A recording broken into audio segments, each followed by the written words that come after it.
معزز سامعین، مذکورہ دو آیتیں اللہ تبارک و تعالیٰ نے بیان فرمائی ہیں۔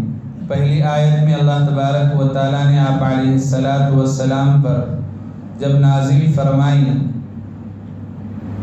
تو اس کا مطلب یہ ہے خذ العفو وأمر بالعرف وأعرض عن الجاہلین، کہ آپ معافی اور درگزر کو اپنائیے، وأمر بالعرف اور نیکی کا حکم کیجیے، وأعرض عن الجاہلین اور جاہلوں سے اعراض کیجیے، جاہلوں کی طرف توجہ نہ دیجیے۔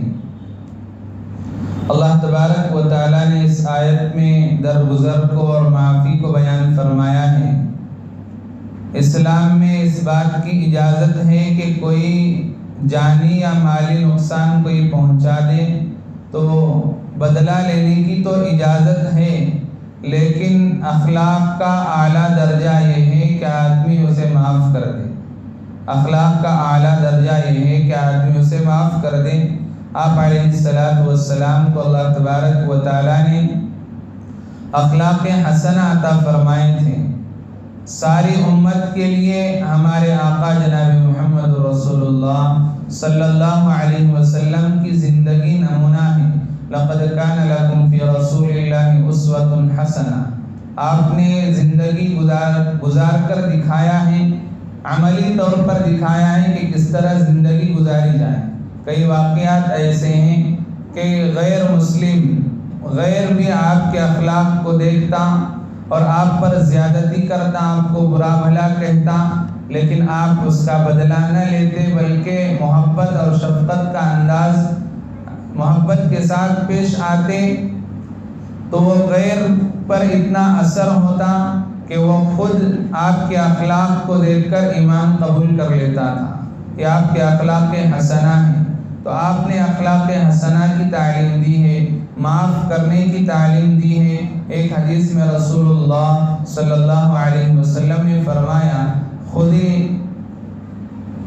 صل من قطعک واعف عن من ظلمک واحسن من اساء الیک۔ آپ علیہ السلام نے فرمایا ان لوگوں سے جڑ جاؤ جو تم سے کٹ جائیں، رشتہ داری تمہاری توڑنا چاہیں، دور ہونا چاہیں، صل من قطع، نبی نے تعلیم دی ہے، نصیحت فرمائی ہے امت کو، ان لوگوں سے جو تمہارے رشتے کو توڑنا چاہتے ہیں اور دور ہونا چاہتے ہیں، ان سے مل جاؤ، اس میں بڑا اجر ہے، اللہ کو یہ پسند ہے۔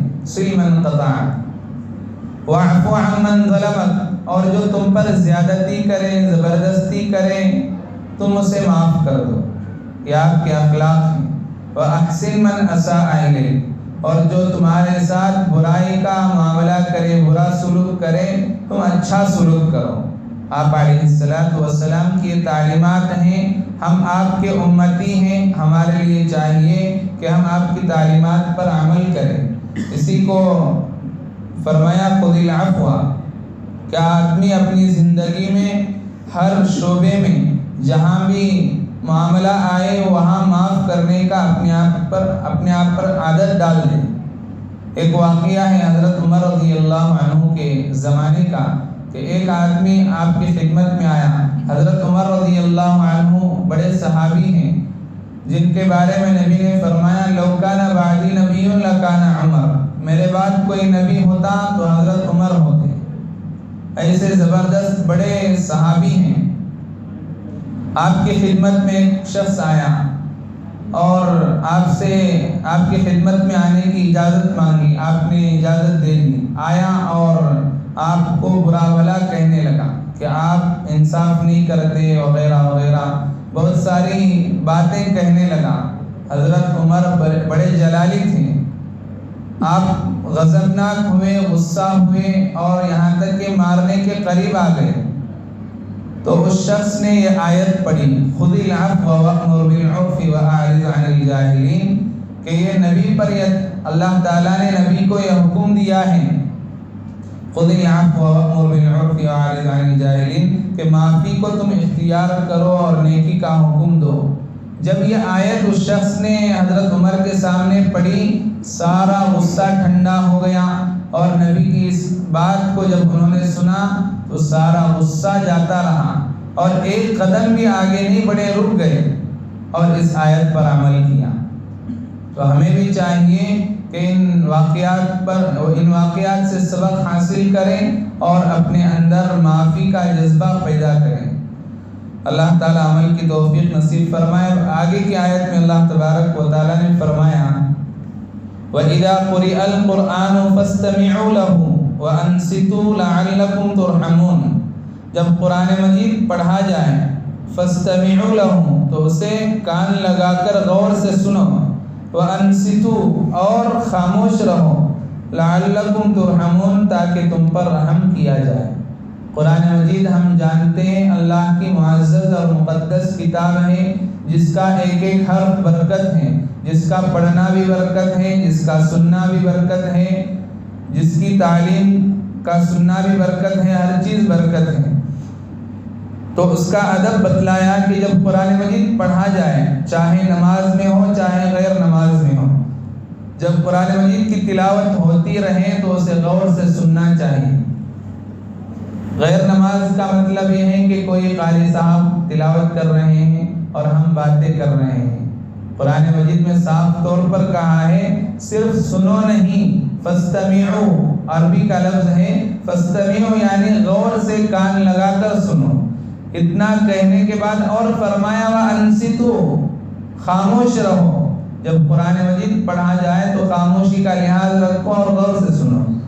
کبھی گھروں میں سورہ بقرہ ڈالی جاتی ہیں، بہت سارے لوگ گھروں میں ریکارڈنگ چلاتے ہیں، چلانا اچھی بات ہے، چلانا چاہیے، لیکن اس کا ادب یہ ہے کہ کوئی شور و شرابہ نہ ہو۔ بہتر شکل یہ ہے کہ جب قرآن مجید کی ریکارڈنگ چلتی رہے تو آدمی خاموشی سے اسے سنے۔ قرآن مجید بڑا معجزہ ہے، وہاں ریکارڈنگ بھی چل رہی ہے اور سب لوگ اپنے کاموں میں ہیں، گپ شپ میں ہیں، شور و غل میں ہیں، یہ مناسب نہیں ہے۔ اور نماز کا سلسلہ جب آئے، جب امام قرات کرے، قرآن مجید پڑھتا رہے تو مقتدی کو چاہیے کہ وہ خاموش رہے۔ بعض لوگ امام صاحب سورہ فاتحہ پڑھ رہے ہیں تو ساتھ میں لوگ پڑھنا چاہتے ہیں، پڑھتے رہتے ہیں، تو یہ مناسب نہیں ہے۔ یہ قرآن مجید میں صاف طور پر حکم دیا ہے کہ جب امام قرات کرے تو مقتدی خاموش رہے۔ قرات الامام قرات لہ، امام کی قرات مقتدی کی قرات ہے، اس لیے مقتدی کو خاموش کھڑا رہنا چاہیے۔ جب ایک حدیث میں رسول اللہ صلی اللہ علیہ وسلم نے فرمایا جب نماز کے لیے تم لوگ کھڑے ہو جاؤ اور تکبیر کہی جائے، جب امام صاحب تکبیر کہیں تو تم بھی تکبیر کہو، اور جب امام صاحب قرات کرے تو تم خاموش رہو، اور جب غیر المغضوب علیہم ولا الضالین امام کہے تو تم آمین کہو۔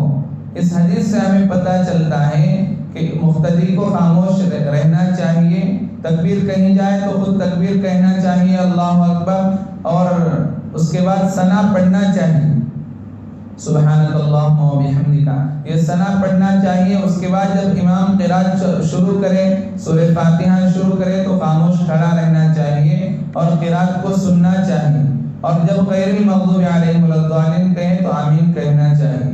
اللہ تعالی ہم سب کو عمل کرنے کی توفیق نصیب فرمائے۔